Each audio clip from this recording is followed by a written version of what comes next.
ayun nga, no. Inform kasi ako ng misis ko na hindi pwedeng mag-money garland bukas sa graduation niya. So, I decided na may surprise.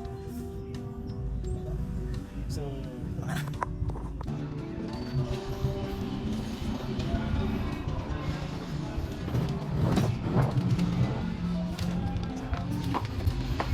Ano yan? Ano ba ito? Tayo. Tawa. Ang bakit ko daw di? Di mo na ako inaano? Tayo kasi hindi pwede bukas. Hindi ngayon na. Oh, thank you. Daddy!